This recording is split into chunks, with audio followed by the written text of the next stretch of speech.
కష్టానికి తోడుగా నిలబడేది స్నేహం. నాది స్నేహం సావిత్రి. ఏ మాటంటే ప్రాణాలు తీసేసుకుంటావా? భర్తగా ఒక మాట అనే హక్కు నాకు లేదా? సావిత్రి చేసింది తప్పో ఒప్పో నాకు తెలియదు, కానీ కన్న తల్లిని చూడ్డానికి కూడా రావద్దు అనడం దారుణం అంకల్. ఊర్మిళమ్మ సావు ఒక నాటకం. ఆ అమ్మ సావులా సచ్చినట్టు నటించింది.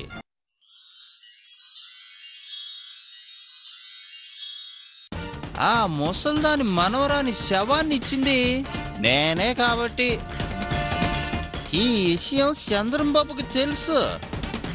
అయినా తెలవనట్టు నాటకం ఆడి నీ పెనిమిటిని నిన్ను ఎడదీసేసి నిన్ను తన సొంతం చేసుకోవాలని చూస్తున్నాడు. ఊర్మిళమ్మ బతికుందని తెలిస్తే నువ్వు నీ పెనిమిటి ఒక్కటైపోతారని నీతో చెప్పకుండా తెలివిగా నీకు మంచి చేస్తున్నట్టే నీకు దగ్గర కావాలని చూస్తున్నాడు.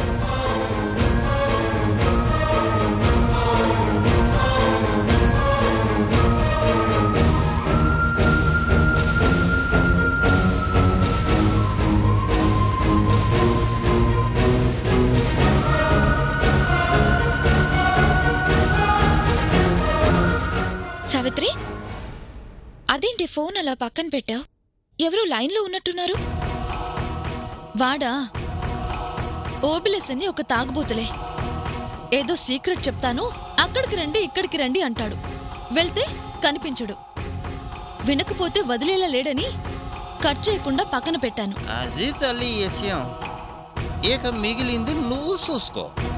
కాకపోతే ఆ రోజు అడిగాను కదా, ఆ సిల్లర్ ఏదో నా మొఖాన్ని కొట్టు చాలు. ఉంటానమ్మా.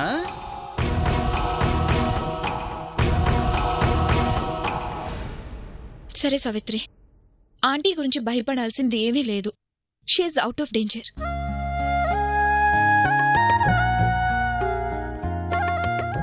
ఫ్రెండ్గా నేను నీకొక మాట మాత్రం చెప్పగలను. మొండిగా వాళ్ళ ఇష్టాన్ని కాదని ఇంతమందిని బాధ పెట్టడం ఎందుకు? కొంచెం వాళ్ళ గురించి కూడా ఆలోచించి చంద్రాన్ని పెళ్లి చేసుకున్నావంటే అందరూ సంతోషంగా ఉంటారు, ఈవెన్ నువ్వు కూడా.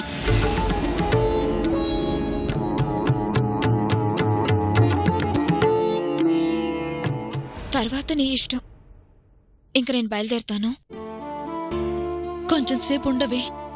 లేదే, తను వచ్చే టైం అయింది. వచ్చేటప్పటికి ఇంట్లో లేకపోతే బావుండదు. బాయ్.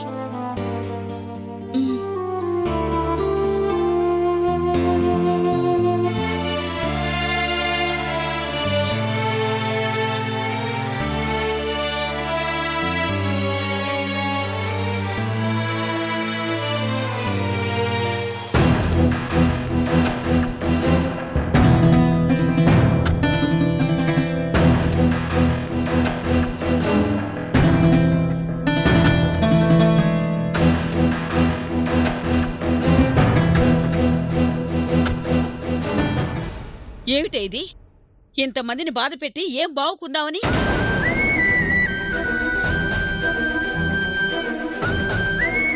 మీ నాన్న అలా మాట్లాడాడంటే అందులో తప్పే ఉంది. అయినా మా అందరి బాధ నీ గురించి కదంటే, నువ్వు బావుండాలనేగా.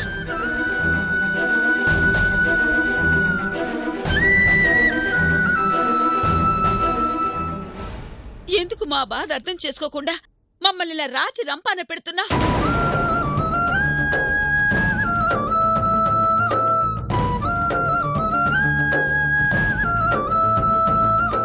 నా మాట వినమ్మా.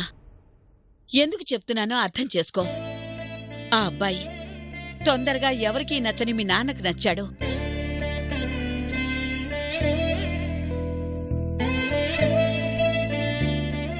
నీ గురించి ఆ అబ్బాయి పడే తాపత్రయం చూశాక మాకు నచ్చాడు. ఆ అబ్బాయిని పెళ్లి చేసుకుంటే నీకీ కష్టాలేవీ ఉండవమ్మా.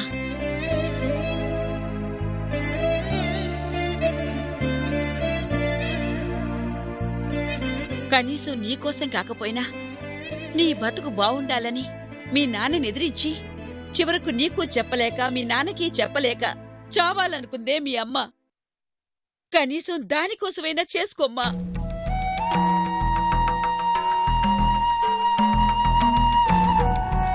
నువ్వు బాధపడితే మాకు సంతోషం కాదమ్మా. అందుకే ఇంతగా అల్లాడిపోతున్నా. అది అర్థం చేసుకో.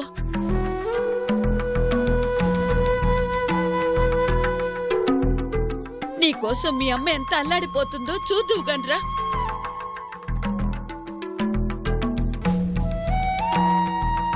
వాడేం అనలే, నేను చెప్తున్నానుగా. రామ్మా రా.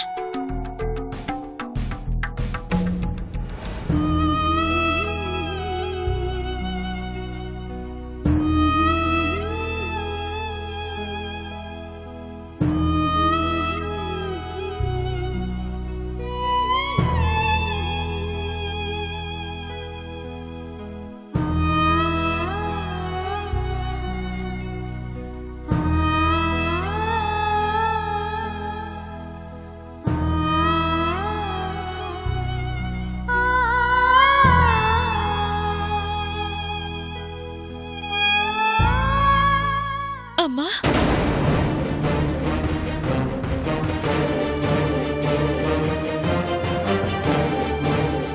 మళ్ళీ ఎందుకు?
ఎందుకమ్మా ఇలాంటి నిర్ణయం తీసుకున్నావు?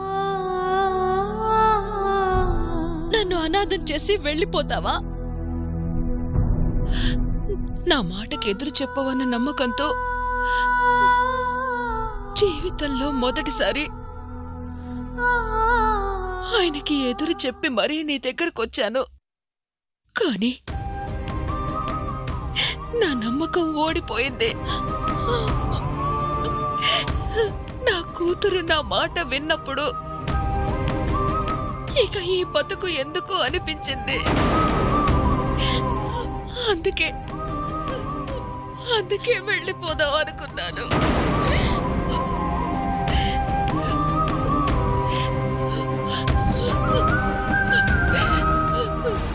కానీ చావుదాకా వెళ్ళి నన్ను తిరిగి బతికించింది ఆ అబ్బాయే. అయినా ఆ అబ్బాయి కోసం మనం ఏమీ చేయలేకపోతున్నాం.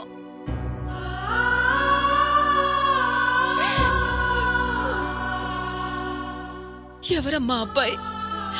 నీ గురించి నా గురించి ఆలోచించాల్సిన అవసరం ఆ అబ్బాయికేంటి?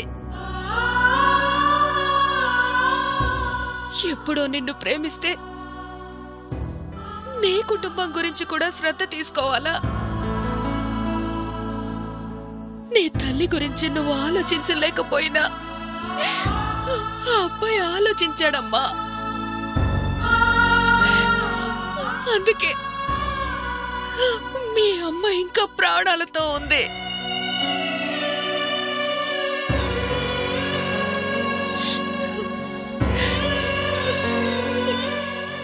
రక్త సంబంధాలే దారపోగులా తెంచేసుకుంటున్న ఈ రోజుల్లో ఏ బంధమూ లేకపోయినా మన గురించి ఆలోచిస్తున్నాడు. మా అందరి మనసుల్లో చోటు సంపాదించుకున్న ఆ అబ్బాయికి నీ మనసులో ఎందుకు చోటు ఇవ్వలేకపోతున్నావో నాకు అర్థం కావడం లేదు.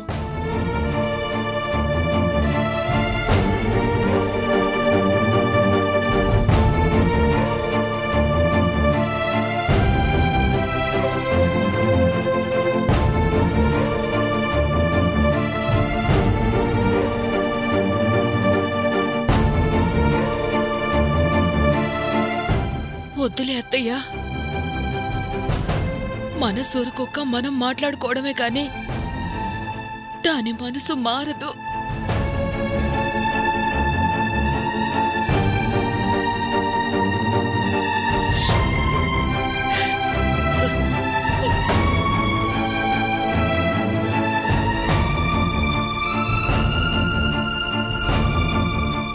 ఒకటి మాత్రం నిజం సావిత్రి, నేను నీకు ప్రాణం పోస్తే ఆ అబ్బాయి నీ తల్లికి ప్రాణం పోశాడు. నిజంగా నాకింకో కూతురుండుంటే కళ్ళు మూసుకొని ఆ అబ్బాయి కాళ్ళు కడిగి కన్యాదానం చేసేదాన్ని. దేవుడు నాకు ఆ అదృష్టాన్ని ఇవ్వలేదు. నీ గురించి ఆలోచించని ఒక హంతకుడి గురించి ఆలోచించేంతగా మా గురించి నువ్వు ఆలోచించలేకపోతున్నావు.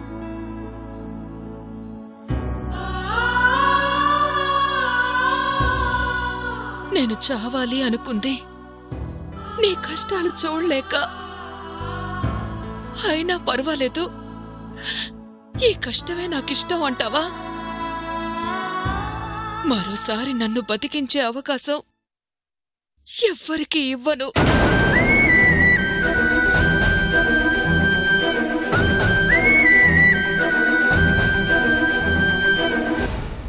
నీ బాధ మాకు అర్థం అవుతుంది. నీ మీద మాకున్న ప్రేమ నీకు అర్థం కావడం లేదు. ఆలోచించి అర్థం చేసుకునే ప్రయత్నం చెయ్యమ్మా. అందరం సంతోషంగా ఉంటాం.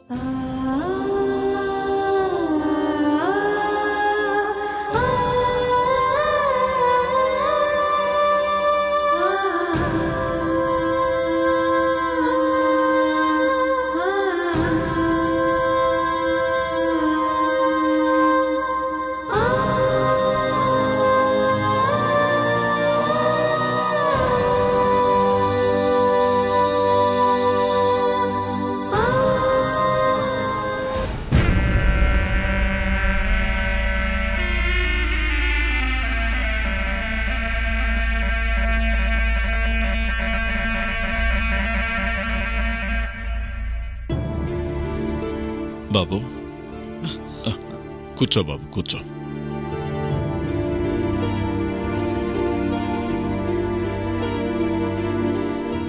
బాబు, ఈ డబ్బు తీసుకో. ఎందుకండి? ఎందుకేంటి బాబు, హాస్పిటల్ బిల్లుల దగ్గర నుంచి అన్నీ నువ్వే కట్టావంటగా. ఇది ఉంచు. డబ్బిచ్చి నన్ను పరాయవాణ్ణి చేస్తున్నారా? అయ్యో, అదే మాట బాబు. మరిది అదే కదండి. నా అదృష్టం బాగుండి ఆ రోజు నేను మీ ఇంటి కల్లుడయి ఉంటే ఈరోజు మీ కుటుంబంలో నేను మీ మనిషిని.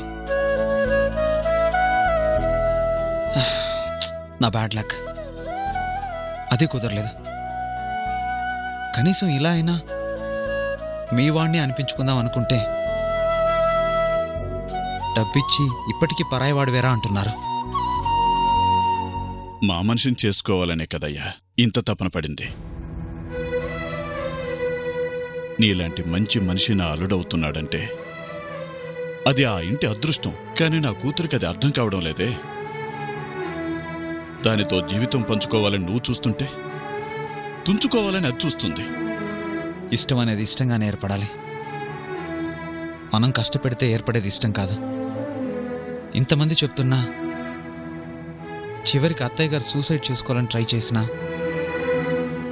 సావిత్రి మనసు మారడం లేదు అంటే తన మనసులో ఏముందో. ఎందుకో ఒకప్పుడు ఇష్టపడ్డా నన్ను ఈరోజు ఇష్టపడలేకపోతుంది. ఏముంటుంది బాబు, కారణం ఏమీ ఉండదు. నా రక్తంతో పాటు నేనిచ్చిన మొండితనం తప్ప. అది బాగుండాలి, దాని జీవితం బాగుపడాలి. అని మనం ఇంతగా ఆలోచిస్తుంటే బాగుపడటం నాకిష్టం లేదన్నట్లు అది ప్రవర్తిస్తుంది. అలా అనకండి అంకల్. నా వల్ల సావిత్రి మీ అందరికీ శత్రువు అయిపోతుందని బాధేస్తుంది. ఒకటి నిజం, సావిత్రి నాతో పెళ్లికి ఒప్పుకోకపోయినా పర్వాలేదు. తను సంతోషంగా ఉంటే నాకదే చాలు.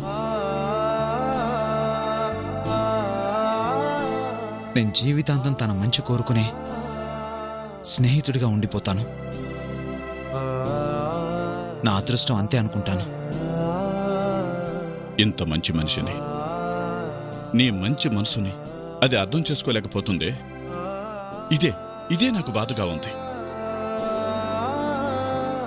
నీలాంటి వాడికి భార్య అయ్యే అదృష్టానికి అది దూరమై అల్లుణ్ణి చేసుకునే అదృష్టానికి మమ్మల్ని దూరం చేస్తుంది. మా కడుపున చెడబుట్టింది. పోనండి అంకల్, మీరేం బాధపడకండి. బాధపడకుండా ఎలా ఉండమంటావు బాబు? అవకాశాలు అదృష్టాలు ఎప్పుడు పడితే అప్పుడు రావు. వచ్చినప్పుడే ఉపయోగించుకోవాలి. జీవితానికో మంచి దారి ఏర్పరచుకోవాలి. అది ఎదురొచ్చిన అదృష్టాన్ని కాలుతో తంతుందే. అది నా బ్యాడ్ లక్ అంకల్, అందుకన్నా నేనేం చెప్పలేను.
ఇందాకటి నుంచి చూస్తున్నాను. ఏమిటే తెగ ఆలోచిస్తున్నావు? కన్న తండ్రి కాదన్నా లెక్క చేయలేదు. ఈ ముసల్ని మొత్తుకున్నా పట్టించుకోలేదు. చివరికి కన్న తల్లి కాటికి పోవడానికి సిద్ధపడ్డా ఇంకా నువ్వు ఆలోచిస్తున్నావంటే నిన్నేమనుకోవాలే?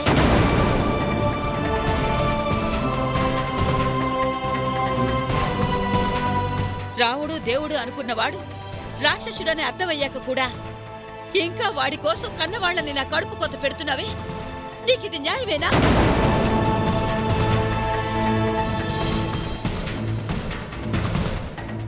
బంగారు లాంటి బిడ్డ నీకోసం రాత్రి పగలనేది లేకుండా కష్టపడుతున్నాడు.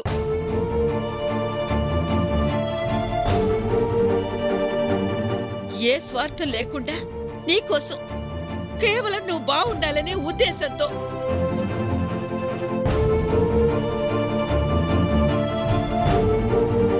ప్రతి క్షణం నీ గురించి ఆలోచిస్తూ అటు నీకు ఇటు మాకు సర్ది చెప్తూ నీ బాధని మా కోపాన్ని భరిస్తూ తిరుగుతున్నాడు.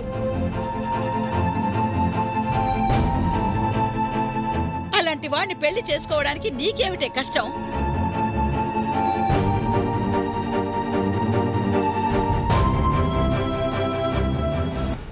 చివరిసారిగా చెప్తున్నాను, ఆ అబ్బాయిని చేసుకుంటే చేసుకో, లేదంటే మాకింత విషయం ఇవ్వవే.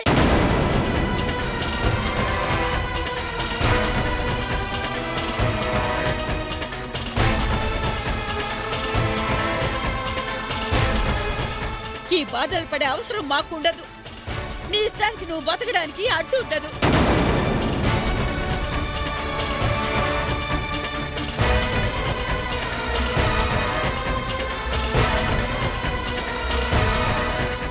కనీసం కన్న రుణం పెంచిన రుణం ఇలా అయినా తీర్చుకోవే. నీ చేతిలో చచ్చావన్న తృప్తి అయినా మాకు మిగులుతుంది.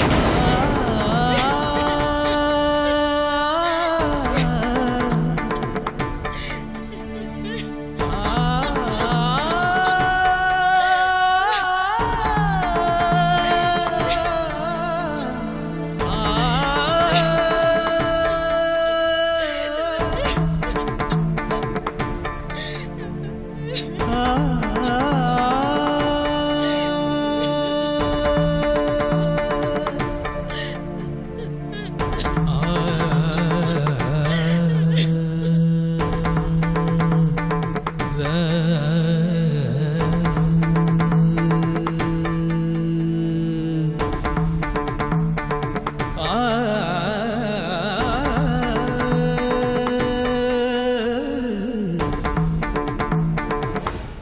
భర్త కట్టిన తాళి ఇంకా నా మెళ్ళలోనే ఉందిగా. నా జీవితంలోకి మరో వ్యక్తి రావాలి, నా మెళ్ళో మరో తాళి కట్టాలి అంటే మరి ఈ తాళినేం చేయాలి?